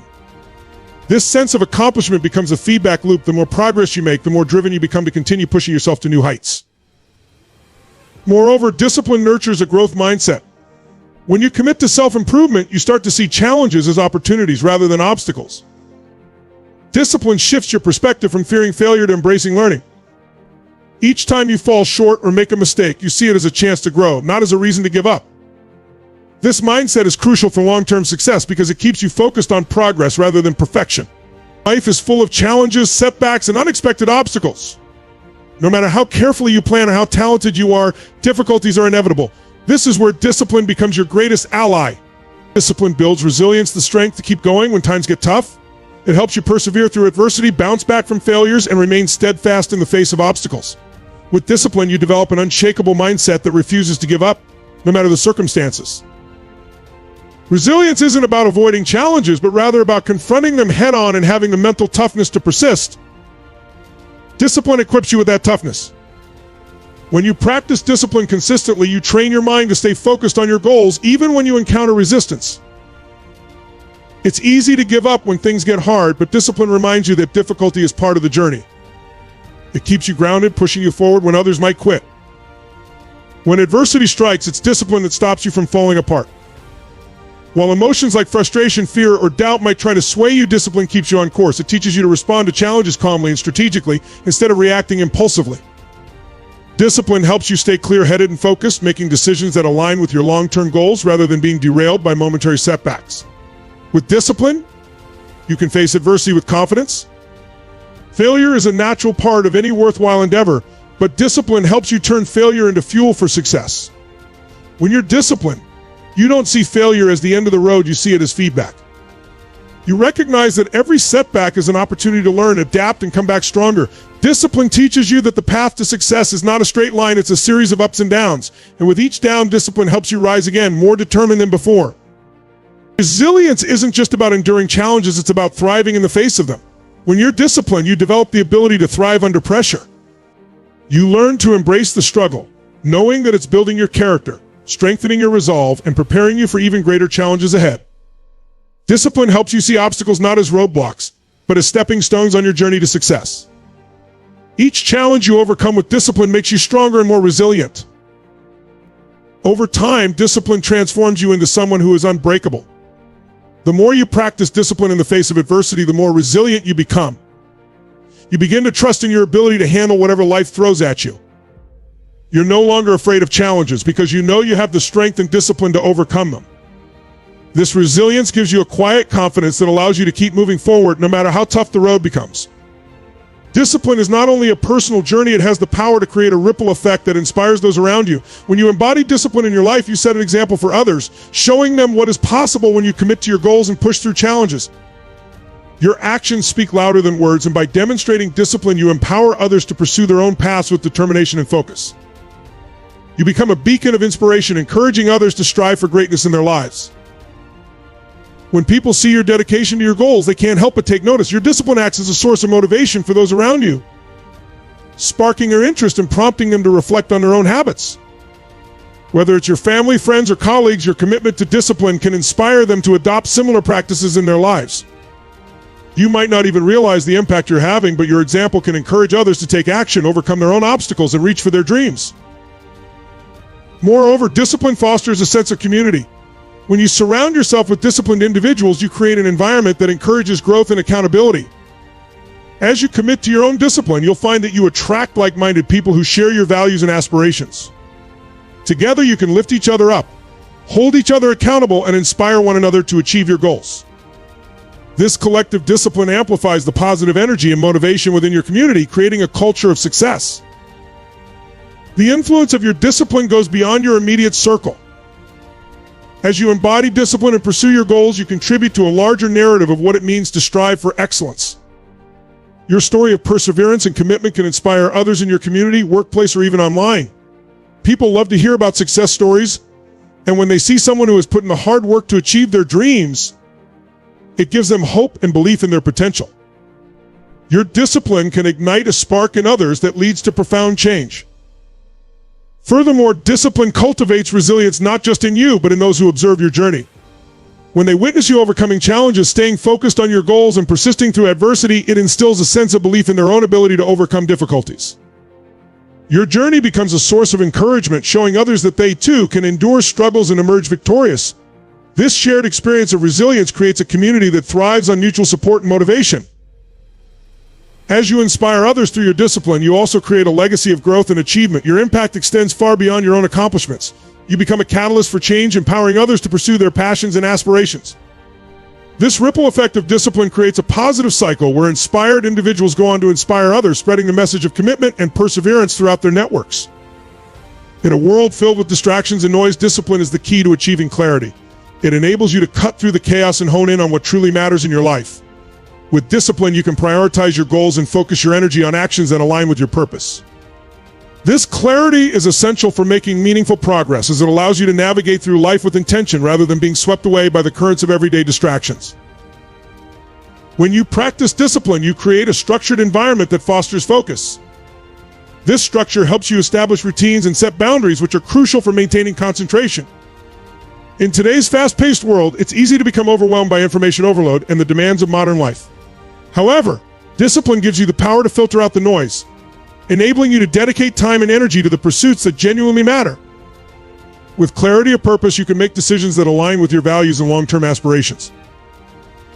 Moreover, discipline provides you with a framework for setting and achieving your goals. When you know what you want to accomplish, discipline helps you break down those goals into actionable steps. This process not only clarifies your path, but also makes your goals feel more attainable. Each small step you take becomes a building block, bringing you closer to your vision. Discipline keeps you on track, ensuring that you remain focused on your objectives, even when the road gets tough. As you cultivate discipline in your life, you'll also find that it enhances your decision-making abilities. When faced with choices, discipline allows you to weigh your options thoughtfully, considering what aligns with your goals and values. It helps you resist impulsive decisions that may lead you astray, guiding you toward choices that promote your growth and well-being. This clarity in decision-making fosters a sense of confidence, as you know you're acting in alignment with your true purpose. Discipline also leads to greater self-awareness. When you practice discipline, you take time to reflect on your actions and their alignment with your goals. This introspection fosters a deeper understanding of motivation, strengths, and areas for improvement. With this heightened self-awareness, you can adjust your course when needed, ensuring that you remain aligned with your vision. Clarity emerges from this self-reflection, enabling you to navigate your journey with purpose and conviction. In addition, discipline empowers you to manage your time effectively. Time is a finite resource, and discipline teaches you to use it wisely. By prioritizing tasks and eliminating distractions, you can focus your efforts on activities that drive you closer to your goals. This mastery of time management creates a sense of control over your life, allowing you to make the most of each day. With discipline, you can allocate your time to what truly matters, ensuring that you stay on the path toward your aspirations. Success is often seen as a destination, a goal to be reached, or a milestone to be achieved. However, true success is not merely about reaching a specific point, it's about the consistent actions and habits that lead to lasting results. Discipline is the foundation of that success. It's the unwavering commitment to your goals, the daily choices that align with your values, and the perseverance to keep going, even when the journey gets tough. Without discipline, success can be fleeting. With it, you create a sustainable path toward your aspirations. When you embrace discipline, you cultivate habits that support your goals. Habits are the building blocks of success. They determine your daily actions and shape your future. By consistently practicing discipline, you establish routines that become second nature over time. These routines drive you to take action even when motivation wanes. When discipline becomes ingrained in your life, it transforms the way you approach your goals, making success not just possible but inevitable. Moreover, discipline fosters accountability. When you commit to being disciplined in your actions, you hold yourself accountable for your progress. This accountability is essential for maintaining momentum on your journey to success. It encourages you to stay on track, review your goals regularly, and adjust your course when necessary. With discipline, you're less likely to succumb to procrastination or distractions because you have a clear commitment to your objectives. You become your own motivator, pushing yourself to stay focused and driven. Discipline also teaches you resilience, which is a crucial component of lasting success. The road to achievement is often paved with challenges and setbacks. Those who lack discipline may falter at the first sign of difficulty, but with discipline, you learn to embrace obstacles as opportunities for growth. Each challenge becomes a chance to strengthen your resolve and adapt your strategies. Discipline instills a mindset of perseverance, allowing you to bounce back from failures and keep moving forward, no matter the circumstances. In addition, discipline promotes a sense of purpose. When you are disciplined in your pursuits, you become deeply connected to your goals and the reasons behind them. This connection fuels your passion and commitment, making the journey toward success more meaningful. You begin to understand that success is not just about achieving external accolades, but also about personal growth and fulfillment. With discipline, you cultivate a sense of purpose that drives you to strive for excellence, creating a legacy of achievement that transcends mere accomplishments. Furthermore, lasting success is often a product of continuous improvement. Discipline encourages a mindset of lifelong learning and growth. When you commit to being disciplined, you become open to feedback, willing to adapt, and eager to develop new skills. This dedication to self-improvement ensures that you stay relevant and competitive in an ever-changing world. It allows you to refine your approach, innovate, and push the boundaries of what's possible, ultimately leading to greater success. In the end, discipline is the key that unlocks the door to lasting success. It transforms your goals into achievable realities, fosters accountability, nurtures resilience, and provides a sense of purpose. With discipline as your foundation, you build a sustainable path toward achievement that withstands the test of time. Embrace discipline in your life, and you'll find that success is not just a destination, but a journey marked by consistent effort, personal growth, and the fulfillment that comes from pursuing your passions. Choose discipline, and you'll create a future defined by lasting success and extraordinary accomplishments.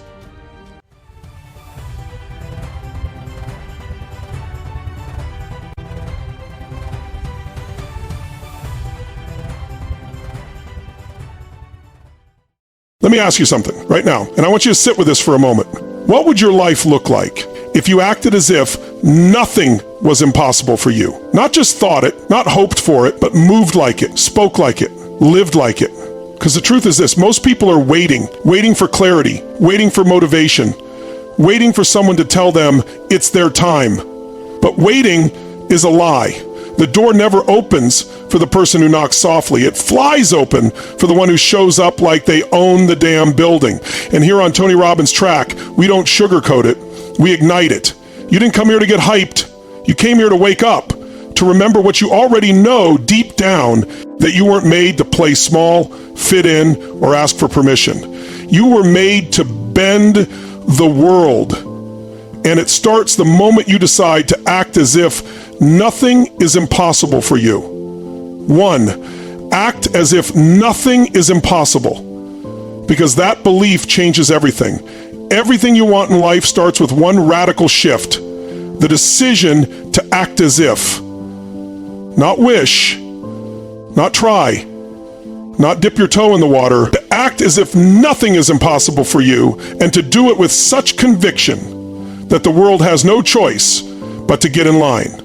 When you walk through life carrying the belief that anything is possible for you, something powerful happens.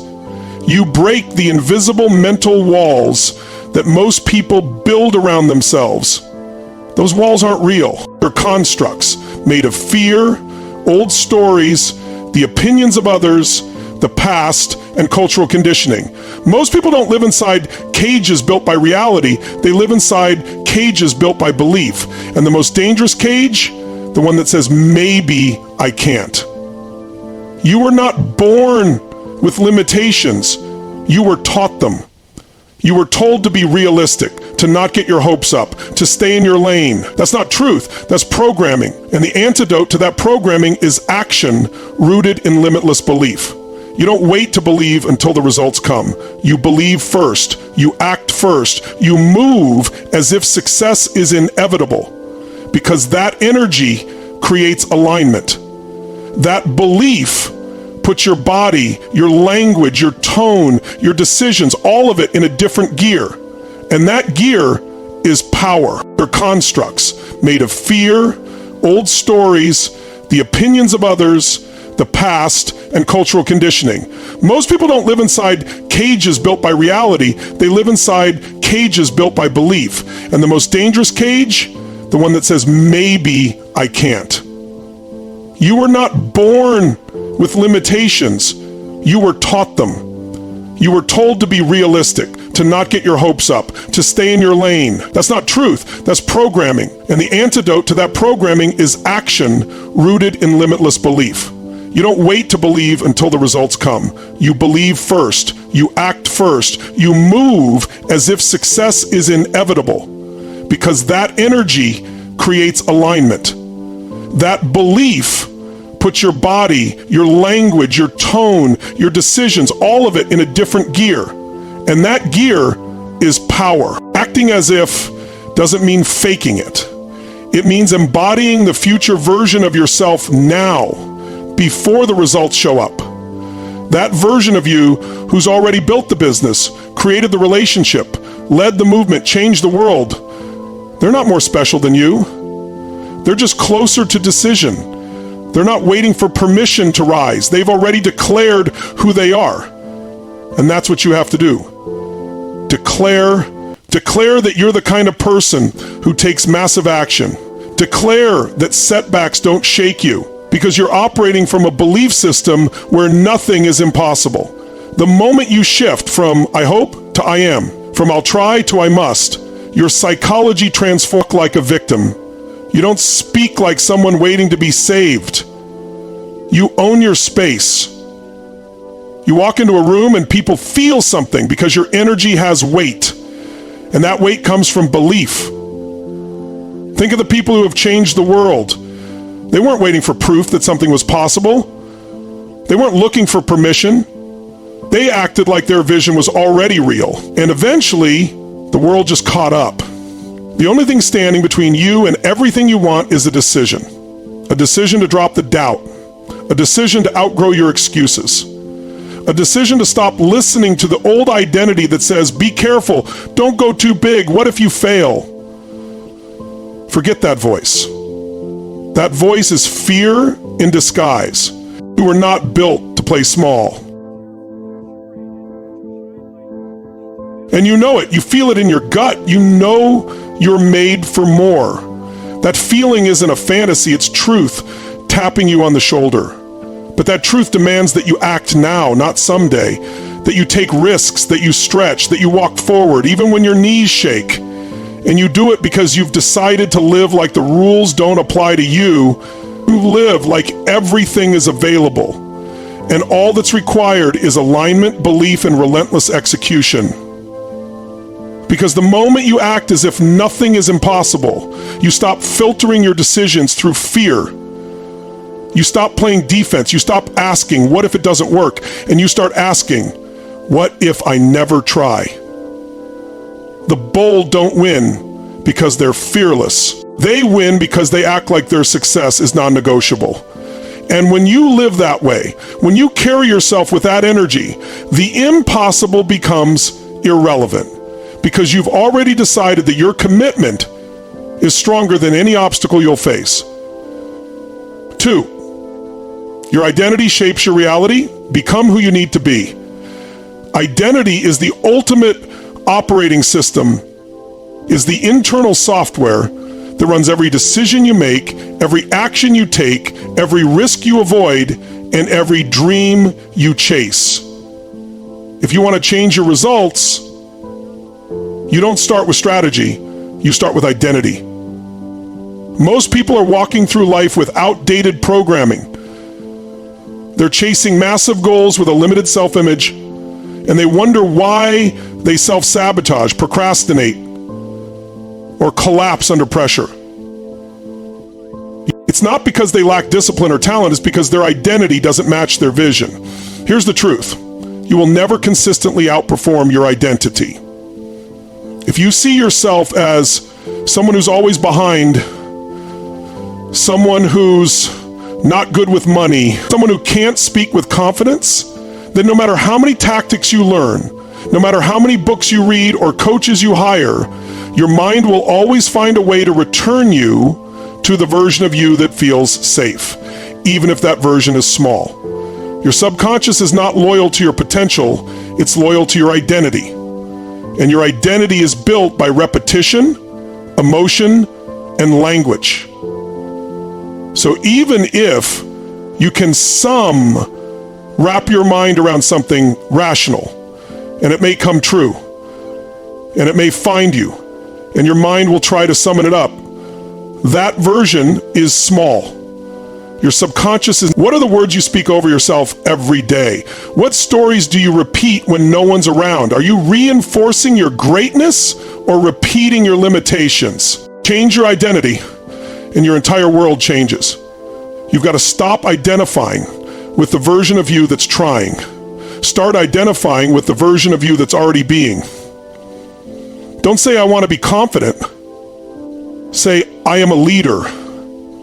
I move with certainty. I speak and people listen. Because when you identify as that person, your nervous system calibrates to match it.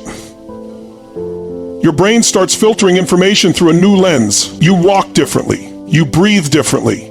You attract different conversations, different rooms, different levels of opportunity.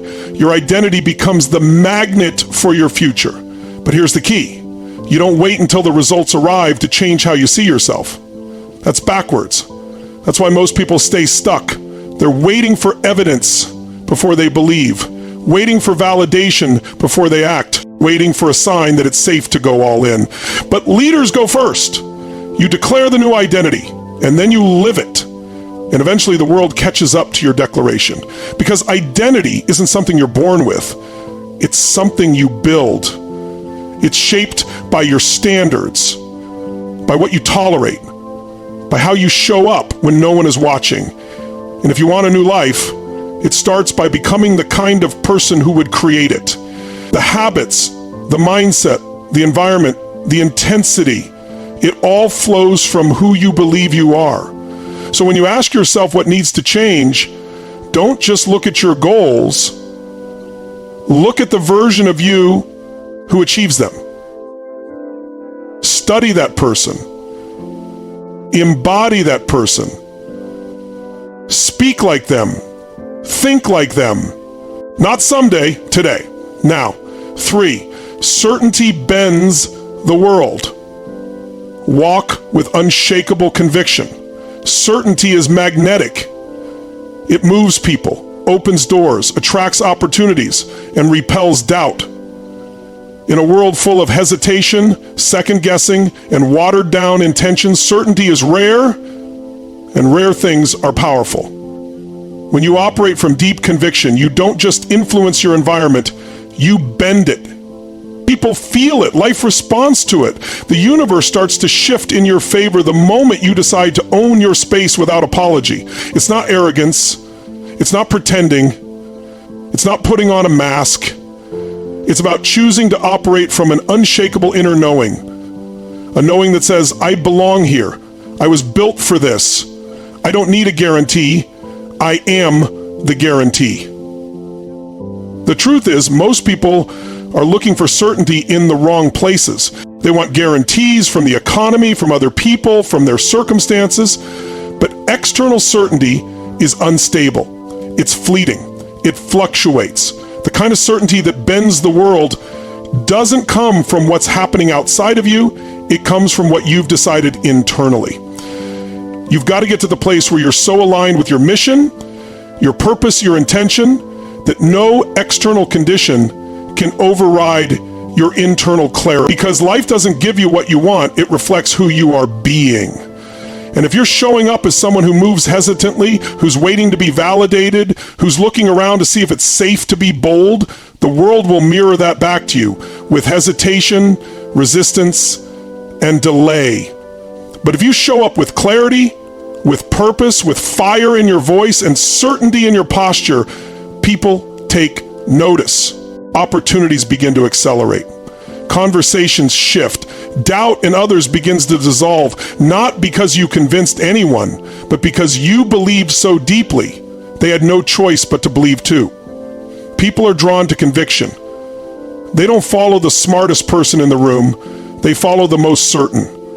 You see it in leaders, in entrepreneurs, in world changers. The greats don't ask if it's possible, they assume it is, and they move like it's already done. The reason certainty is so powerful is because it ends inner negotiation.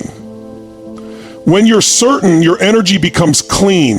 You're not leaking attention into anxiety or hesitation. You're not wasting time explaining yourself. You're not diluting your voice to be accepted. You're focused, direct, and clear.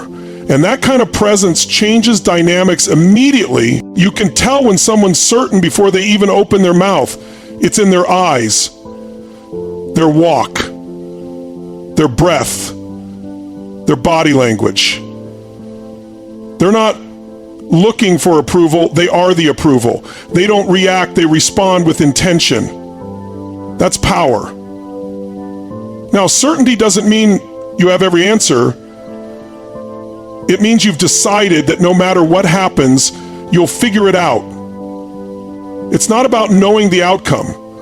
It's about trusting yourself to rise regardless of the outcome. That kind of belief builds momentum, it builds trust with yourself, and the more you trust yourself, the more the world starts to trust you too. So how do you develop certainty? You start by keeping promises to yourself. You say you're going to do something, and you do it every time. You train your nervous system to believe that your word is law. You stop hesitating, you stop doubting, you stop explaining away your instincts. You act on them.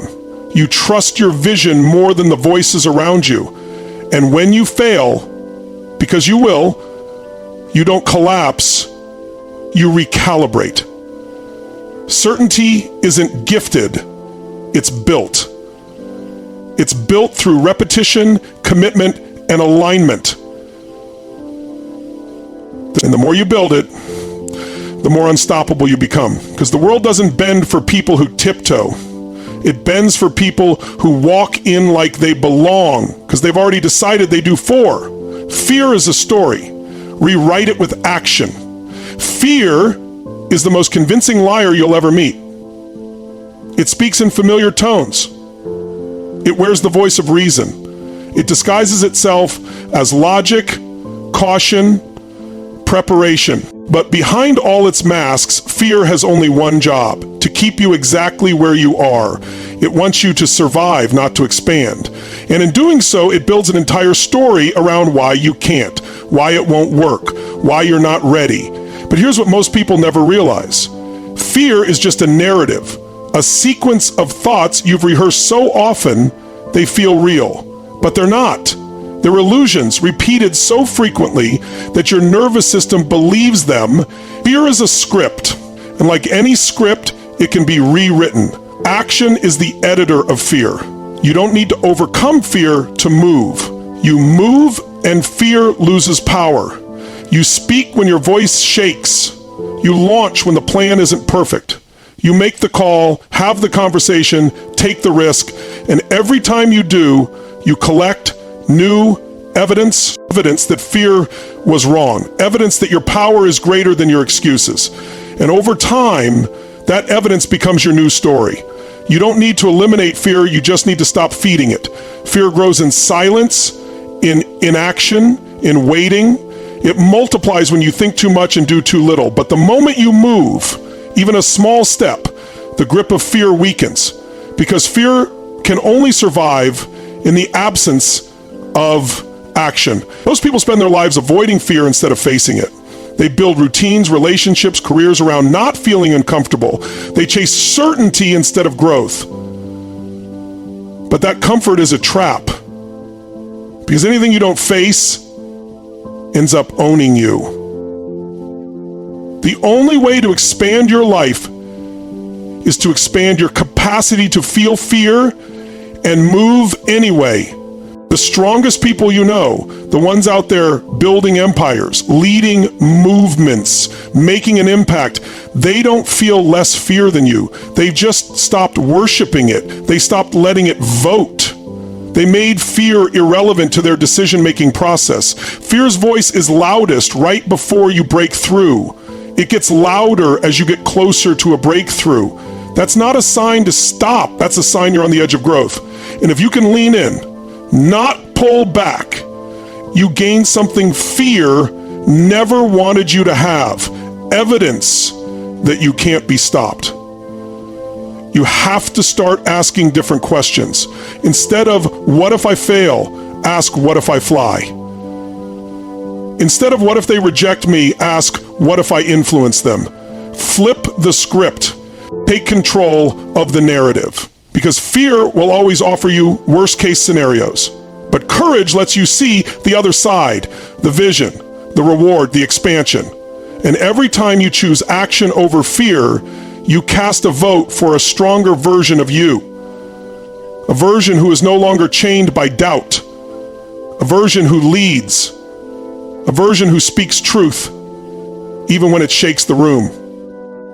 Fear doesn't go away, but it does get quieter when it realizes you're not listening anymore. 5, you move first.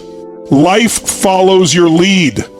The moment you realize that life isn't reacting to you, but reflecting you, everything changes. Most people sit and wait. Wait for the sign. Wait for permission. Wait for things to line up perfectly so they feel safe to move. But life doesn't reward the one who waits, it rewards the one who initiates. You have to move first.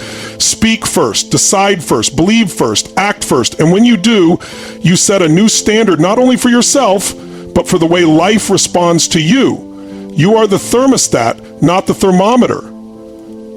A thermometer reflects the environment. It waits to see what the conditions are before reacting. And when the world presents to you the world's opinion of you, you have to make intentional decisions before reacting. A thermostat sets the environment. It decides the temperature and everything else adjusts accordingly. When you move first, you shift from reacting to reality to creating it. You take the role of leader instead of follower, and everything, your relationships, your business, your emotions, your finances, starts to organize itself around your energy. Most people think the world is random, that success is a mix of timing and luck, that you've got to be chosen or picked. But the truth is, the world responds to signals. And when you send the signal that you are serious, that you are clear, that you are not here to play small, things begin to accelerate. People start noticing. Opportunities start appearing. Not because anything outside changed, but because you did. You see it all the time. Someone decides they've had enough. Enough of playing small. Enough of tolerating mediocrity. Enough of listening to their own excuses. And they move, not knowing how, not having all the answers, not having it figured out, but they move anyway. And suddenly, momentum shows up. Suddenly, resources they didn't know existed begin to appear. Doors open. People call. Life starts responding in real time to the signal they're broadcasting because they went first. Movement is energy. Energy activates life. When you hesitate, you send confusion. When you doubt, you send hesitation. But when you act, even when it's messy, even when it's not polished, you create a wave of clarity that cuts through the noise. It's not about perfection. It's about motion. Because motion builds clarity, not the other way around.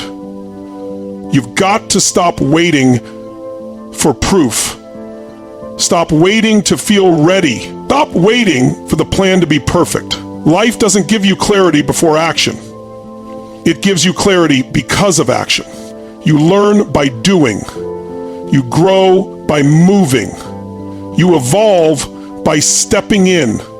You've got to trust that every step you take forward expands your awareness, builds your capacity, and opens new doors you never could have predicted from the sidelines. And yes, sometimes you'll move in the wrong direction. Sometimes it won't go as planned. That's not failure, that's feedback. That's data. That's momentum disguised as challenge. Because even a misstep carries you further than standing still. The cost of inaction is always greater than the cost of a mistake. When you move first, you build trust with yourself. You build a reputation with your own mind that says, I can count on me. That trust becomes confidence. That confidence becomes courage. And that courage builds a new identity. An identity of someone who leads. Someone who goes first. Someone who doesn't wait for the right moment because they create the moment. And once you start moving, life starts to move with you. Not because circumstances got easier, but because you got stronger.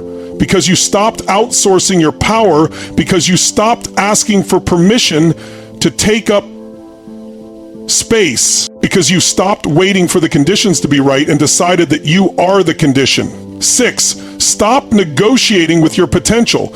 Demand more from yourself. You already know what you're capable of. You've felt it in flashes, in moments of clarity, in glimpses of brilliance. when you weren't overthinking, when you weren't apologizing for your greatness, when you weren't shrinking to make others comfortable. In those moments, you met the real you, the version of you that doesn't ask, doesn't hesitate, doesn't settle, and deep down, you know that version is real. But instead of owning it every day, you've been negotiating with it. Negotiating with your potential sounds like this. Maybe later. I'm just not ready yet. Let me wait until things slow down. Let me figure it all out first. It's the internal dialogue that rationalizes average, that justifies delay, that lets you off the hook one more time. And every time you negotiate, every time you shrink, every time you lower the standard to match your mood instead of raising your mood to match your standard, you reinforce a pattern. That pattern becomes identity. And that identity becomes the limit of your life. You can't live an extraordinary life with ordinary effort. You can't expect exceptional results while doing what's comfortable. You can't tap into the greatness inside you while still bargaining with it. Potential doesn't respond to negotiation. It responds to demand. When you demand more from yourself, when you raise your standard, when you decide that average is no longer acceptable, your world begins to shift. It's not about hustle culture. It's not about doing more for the sake of doing more. It's about being more, thinking more clearly, acting with intention, holding yourself to a level where excuses don't live, where the story of your past doesn't dictate the capacity of your future, where you are no longer interested in comfort if it costs you your calling. There is a version of you that is unrecognizable to who you are right now. That version doesn't skip the reps. That version doesn't flinch in discomfort. That version is relentless, focused, awake. That version is already inside you. But that version doesn't show up when you feel like it. That version shows up when you demand it. When you stop negotiating with your potential, your schedule changes. Your habits change. The people you allow around you change. Your boundaries get sharper. Your language gets more direct. Your thoughts become more precise. You start living on purpose, not on autopilot. You start moving through your day with clarity instead of chaos. You stop tolerating the things that drain you and start prioritizing the things that shape you. Demanding more from yourself isn't about being hard on yourself. It's about loving yourself enough to refuse to settle. It's about recognizing that the world doesn't give you what you ask for. It gives you what you insist upon through your actions, your standards, your consistency. And when you start showing up differently, not just on the days you're inspired, but on the days you'd rather hide, that's when the shift happens. You begin to build grit. You begin to sharpen your edge. You begin to realize that discipline is freedom. That commitment is clarity. That high standards are not pressure, they're purpose. You don't chase motivation because you've already made the decision. You don't need to feel like it. You've already committed to becoming it. And the more you demand from yourself, the less you tolerate distraction, delay, or drama. You operate with urgency, not anxiety, urgency. You understand that this life, this window of opportunity, is not unlimited, that your calling doesn't wait forever, and you show up with the fire of someone who knows they're on a mission because you are. 7, confidence isn't a gift. It's a decision repeated daily. Confidence doesn't fall from the sky or arrive wrapped in validation. It's built step by step through choices that reinforce your power. It's a decision to back yourself before the world does.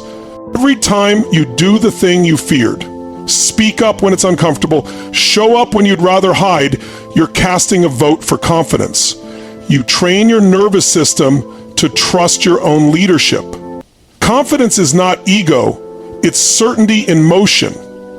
It's the result of showing up consistently, doing hard things repeatedly, and proving to yourself that you can rely on you. It doesn't come from waiting, it comes from doing 8. The world responds to energy. Show up like you belong. People feel you before they hear you. They read your energy before they register your words. When you walk into a room with ownership, alignment, and certainty, the world adjusts. Energy doesn't lie. If you show up like you're unsure, hesitant, or apologizing for your existence, the world mirrors that energy back. But if you walk like you belong, speak like your words matter, act like your presence carries value, that's what gets returned. The external reflects the internal, and the internal is fully in your control. You decide the energy, you decide how you show up, the world simply matches it. 9, balance is for the stagnant. Momentum is your power. Balance sounds safe, but for most people, it's a disguise for playing small. Growth doesn't happen in the comfort zone, it happens in motion. You were made to lead. There's a reason you've always felt like you didn't quite belong in certain spaces. You weren't meant to blend in. You were built to disrupt, to elevate, to create change. Leaders aren't always the loudest. They're the most aligned. They move with vision, not validation. You weren't born to echo other people's voices. You were meant to speak your own. Fitting in may feel safe, but leadership feels alive. It starts when you stop hiding, start deciding, and refuse to dim your light to match the room. You've just been given the blueprint, not theory, truth, not motivation, activation. You now know what happens when you flip the switch. You stop waiting for life to move and realize you move first, and life responds. You stop asking for confidence and start building it through decisions repeated daily. You stop worshiping balance and start using momentum as your power.